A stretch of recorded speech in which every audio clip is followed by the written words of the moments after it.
Assalamualaikum warahmatullahi wabarakatuh. Alhamdulillahirabbil alamin. Wassalatu wassalamu ala asyrafil anbiya'i wal mursalin sayyidina Muhammadin wa ala alihi wa sahbihi ajma'in, amma ba'du. Baiklah, kami dari kelompok 6 akan mempresentasikan makalah kami, yaitu tentang hadis ke-29, 30 dan juga hadis ke-33. Adapun anggota dari kelompok 6 ini yaitu saya sendiri, Nurul Azizah, yang akan membahas hadis ke-29, dan juga ada saudara Anggi Aulia yang akan membahas hadis ke-30, serta saudara Miftah Zul Alfansyafa yang akan membahas hadis ke-33. Baiklah, saya akan menjelaskan hadis yang ke-29. Haddatsana Abu Bakri ibnu Abi Syaibah, haddatsana Gundar an Syu'bah, haddatsana Muhammad ibnu al-Musanna wa ibnu Bashar qala ibnu al-Musanna haddatsana Muhammad ibnu Ja'far haddatsana Syu'bah an al-Aswadi ibnu Qais qala sami'tu Sa'id ibnu Amri wa ibnu Sa'id annahu sami' ibnu Umar radhiyallahu anhuma yuhadditsu an-nabiy sallallahu alaihi wasallam qala inna ummatun ummiyatun la naktubu wa la nahsubu asyahru hakadha wa hakadha wa hakadha wa akadal ibhamu fi thalithati wa syahru hakadha wa hakadha wa hakadha, yakni tamamu salasina, yang artinya telah menceritakan kepada kami Abu Bakar bin Abu Syaibah, telah menceritakan kepada kami Gundar dari Syu'bah dalam jalur lain, dan telah menceritakan kepada kami Muhammad bin al-Musanna dan Muhammad bin Bashar. Ibnu Musanna berkata, telah mengabarkan kepada kami Muhammad bin Ja'far, telah menceritakan kepada kami Syu'bah dari Al-Aswad bin Qais. Ia berkata, saya mendengar Ibnu Umar radhiyallahu anhu menceritakan dari Nabi sallallahu alaihi wasallam. Beliau bersabda, kita adalah umat yang ummi atau buta huruf. Kita tidak menulis dan tidak pula menghitung. Satu bulan itu adalah begini, begini, dan begini. Beliau menurunkan ibu jarinya pada kali yang ketiga. Dan jumlah bulan itu adalah begini, begini, dan begini, yakni bilangannya lengkap menjadi 30.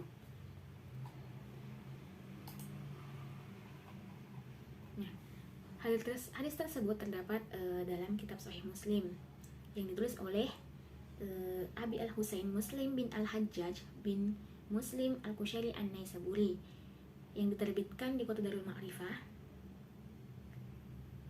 diterbitkan di Darul Ma'rifah di kota Riyadh. Tahun terbitnya itu 2012 Masehi atau 1437 Hijriah. Nah, hadis tersebut terdapat dalam kitab puasa pada bab wajibnya puasa Ramadan karena melihat hilal dan berbuka karena melihat hilal, pada nomor hadis 1806. Selain itu terdapat juga dalam kitab Sahih Bukhari nomor 1780 pada bab sabda Nabi sallallahu alaihi wasallam, kami kaum yang tidak menulis dan menghitung. Kemudian dalam kitab Abu Daud nomor 1975 pada bab jumlah hari itu 29 hari, dan juga pada kitab An-Nasa'i nomor 2111 pada bab perbedaan pada Yahya bin Abi Katsir tentang berita Abu Salmah. Kemudian analisis sanad, kualitas perawinya itu ada Abdullah bin Umar bin Al-Khattab bin Nufail. Ia merupakan kalangan sahabat. Kunyahnya yaitu Abu Abdurrahman, wafat pada 73 Hijriah. Kemudian komentar ulama yaitu Ibnu Hajar Al-Asqalani mengatakan bahwa ia merupakan sahabat. Kemudian ada Sa'id bin Amr bin Sa'id bin Al-As, yang merupakan tabi'in kalangan pertengahan. Kunyahnya yaitu Abu Utsman, kemudian hidup di Kufah. Dan komentar ulama itu Ibnu Hajar Al-Asqalani mengatakan bahwa ia thiqah. Kemudian Al-Aswad bin Qais merupakan kalangan tabi'in, kalangan biasa. Kunyahnya Abu Qais dan hidup di Kufah. Dan beberapa ulama berkata bahwa ia merupakan thiqah, seperti An-Nasa'i, Yahya bin Ma'in, Abu Hatim, Ibnu Hajar Al-Asqalani, dan Az-Zahabi. Kemudian ada Syu'bah bin Al-Hajjaj bin Al-Warad. Ia merupakan kalangan tabi'in kalangan tua. Kunyahnya yaitu Abu Bistam. Ia hidup di Basrah, kemudian wafat pada tahun 160 Hijriah. Ibnu Hajar al-Asqalani mengatakan ia merupakan thiqah hafiz. Kemudian ada Muhammad bin Ja'far, merupakan kalangan tabi'ut tabi'in, kalangan biasa. Kunyahnya yaitu Abu Abdullah, hidup di Basrah, kemudian wafat pada 1903 Hijriah. Menurut Ibnu Hibban disebutkan dalam As-Siqah. Kemudian ada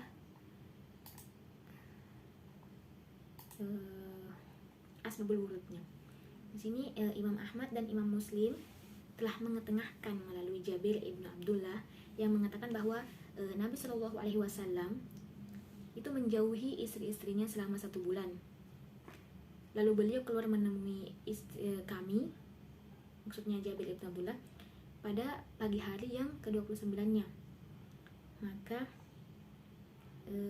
ia berkata, wahai Rasulullah, sesungguhnya pagi hari ini kita tidak lain berada pada pagi hari ke-29.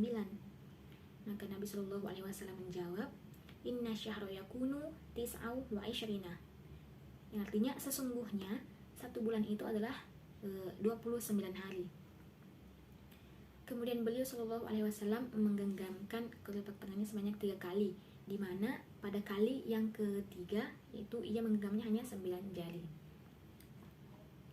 Kemudian Imam Bukhari telah mengetengahkan melalui Anas radhiyallahu anhu yang mengatakan bahwa Rasulullah Shallallahu Alaihi Wasallam menjauhi istri-istrinya selama 1 bulan dan beliau tinggal di tempat yang khusus baginya. Lalu pada hari ke-29 beliau turun. Maka ditanyakan kepadanya, wahai Rasulullah, bukankah engkau telah bersumpah selama 1 bulan dalam menjauhi istri-istrimu? Nabi Shallallahu Alaihi Wasallam menjawab, Inna syahra tis'un wa ishruna, sesungguhnya 1 bulan itu adalah 29 hari.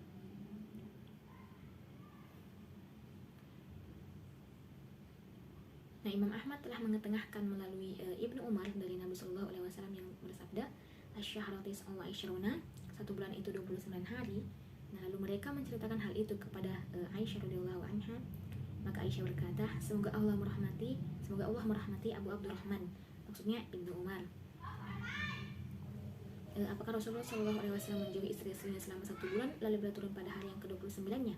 Kemudian hal itu disampaikan kepada Ibnu Umar. Maka Ibnu Umar berkata, Inna syahra qad yakunu tis'a wa ishrina, sesungguhnya 1 bulan itu ada kalanya terdiri dari 29 hari. Kemudian syarah hadisnya. Di sini terdapat beberapa hadis. Jadi Abdul bin Muhammad Humaid menceritakan kepada kami, Abdul Razak mengabarkan kepada kami, Ma'mar mengabarkan kepada kami dari Az-Zuhri, sesungguhnya Nabi Shallallahu Alaihi Wasallam telah bersumpah untuk tidak mengunjungi istri-istrinya selama sebulan. Az-Zuhri kembali berkata, lantas aku diberi kabar oleh Urwah yang mendapatkan informasi dari Aisyah radhiyallahu anha bahwa dia berkata, ketika aku hitung telah mencapai hitungan 29 hari, Rasulullah pun kembali mengunjungi istri-istrinya. Rasulullah Shallallahu Alaihi Wasallam berkunjung kepadaku. Aisyah berkata, Rasulullah memulai kunjungannya kepadaku, maka aku pun berkata, wahai Rasulullah, sesungguhnya Anda telah bersumpah untuk tidak mengunjungi kami selama sebulan. Namun menurut hitunganku Anda telah berkunjung pada hari ke-29. Rasulullah Shallallahu Alaihi Wasallam pun bersabda, sesungguhnya jumlah hitungan hari dalam sebulan adalah 29 hari. Nah, sesungguhnya Nabi Shallallahu Alaihi Wasallam telah bersumpah untuk tidak mengunjungi istri-istrinya dalam sebulan. Nah, redaksi hadis ini dalam riwayat jalur yang lain disebutkan dengan menggunakan beberapa redaksi. Di sini ada redaksinya, lantas Rasulullah mengunjungi kami pada hari yang ke-29, maka kami pun berkata kepada beliau, sesungguhnya hari ini masih hari yang ke-29. Dalam riwayat yang lain disebutkan dengan menggunakan redaksi, lantas beliau mengunjungi kami pada pagi hari ke-29, maka beliau bersabda, sesungguhnya jumlah hari dalam sebulan itu adalah 29 hari. Nah, kemudian Al-Qadi mengatakan, maksud dari semua redaksi tersebut adalah Rasulullah berkunjung setelah sempurna hitungan yang ke-29 hari ini. Nah, hal tersebut bisa diketahui dari riwayat hadis yang berbunyi, ketika 29 hari telah berlalu, Rasulullah telah mengunjungi mereka. Sementara Ada riwayat yang berbunyi, lantas beliau mengunjungi kami pada pagi hari 29, maka yang dimaksud adalah pagi hari setelah 29 hari berlalu. Dengan kata lain yaitu pada pagi hari ke-30.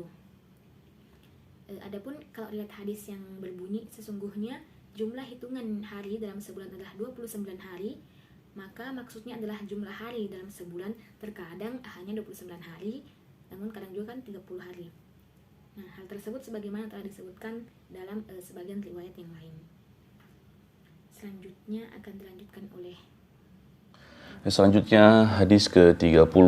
Teks hadis haddatsana Musa bin Ismail, haddatsana Wuhaib, haddatsana Ayyub an Abi Qilabah an Abi Ash'athi an Shaddad bin Aus anna Rasulullah sallallahu alaihi wasallam ata ala rajulin bil baqi'i wa huwa yahtajim wa huwa akhidha bi yadihi li 18 khalat min Ramadan faqal afṭara al-jahim wal mahjum, yang artinya telah menceritakan kepada kami Musa bin Ismail, telah menceritakan kepada kami Wuhaib, telah menceritakan kepada kami Ayyub dari Abi Qilabah, dari Abi Ash'ath, dari Shaddad ibn Aus, bahwa Rasulullah SAW mendatangi seorang laki-laki di Baqi' yang sedang berbekam. Ketika itu Rasulullah SAW memegang tanganku. Hal ini terjadi pada tanggal 18 bulan Ramadan. Maka beliau bersabda, telah berbukalah orang yang melakukan hijamah. Hijamah itu artinya berbekam ya, dan orang yang dihijamnya ya, dan orang yang berbekam itu ya, orang yang dibekam.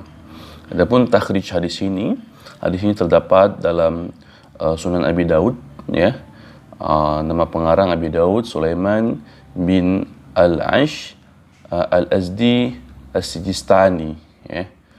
Yang diterbitkan oleh Maktabah Syarikah di Mesir tahun 1925. Adapun letak hadis ini terletak dalam Sunan Abi Daud nomor hadis 2369. Selain itu juga terdapat dalam Sunan Ibnu Majah nomor hadis 1681, dalam Sunan Ad-Darimi nomor hadis 1771, dan juga dalam Musnad Ahmad nomor hadis 17.112. Teman-teman sekalian yang dirahmati oleh Allah Subhanahu wa taala, tentang analisis sanad ya, teman-teman bisa langsung melihat ke makalah yang telah kami tulis.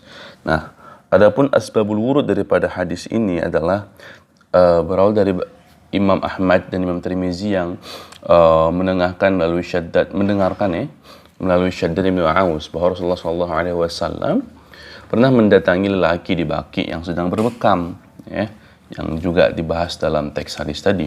Ketika itu Rasulullah SAW memegang tanganku. Hal ini terjadi pada tanggal 18 bulan Ramadan ya. Di situ beliau bersabda, aftarul jahim wal mahjum, telah berbukalah orang yang melakukan hijamah dan orang yang dihijam. Orang yang melakukan bekam artinya praktisinya, dan orang yang dibekam itu telah berbuka, maksudnya ya batal pada waktu itu ya. Imam Baihaqi telah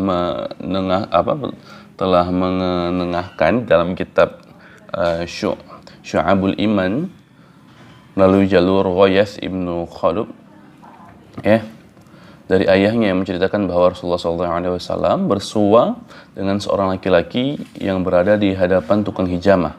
Hal itu terjadi pada bulan Ramadan, sedangkan keduanya asyik tenggelam dalam menggunjingkan orang lain. Maka Rasulullah SAW bersabda seperti itu, bersabda, aftarul jahim wal mahjum, artinya telah berbukalah mereka yang melakukan hijam dan yang dihijam. Ternyata yang kedua ini penyebab Rasulullah SAW mengatakan mereka telah berbuka, ada penyebab lain apa? Mereka itu sedang asyik menggunjing orang lain. Ya, tidak hanya proses bekam dan bekamnya saja, tetapi mereka yang sedang melakukan bekam itu juga sambil mengunjing orang lain. Maka di situ Rasul mengatakan ya mereka tuh batal puasanya dua-dua, baik yang di bekam dan yang sedang yang tukang bekamnya, seperti itu. Ya kan? Imam Baihaqi mengatakan Ghayas ini orangnya tidak dikenal. Imam Ahmad telah mendengarkan melalui Ibnu Abbas yang menceritakan bahwa sungguhnya Rasulullah SAW pernah berbekam sedangkan beliau dalam keadaan puasa dan berihram. Maka beliau pingsan. Ibnu Abbas mengatakan bahwa karena itulah maka berbekam itu makruh hukumnya bagi orang yang sedang berpuasa. Ya, makruh di sini hukumnya. Menurut Imam Baihaqi, maka kita bisa mengambil kesimpulan bahwa yang dimaksud oleh Rasulullah SAW itu adalah bekam, yang orang yang sedang berpuasa kemudian mereka menggunjing orang lain, sedangkan yang mereka tidak melakukan proses itu dan dalam kondisi fisiknya mereka sanggup, insya Allah kuat, nggak lemes gitu walaupun mereka berpuasa. Mungkin orangnya sering berolahraga dan lain sebagainya, sahurnya juga dengan vitamin dan asupan yang cukup, maka itu hanya sebatas makruh kata Rasulullah SAW tadi. Oke. Nah teman-teman sekalian, adapun syarah daripada hadis ini supaya lebih jelas ya, kita lihat. Dalam hadis disebutkan bahwa orang yang berbekam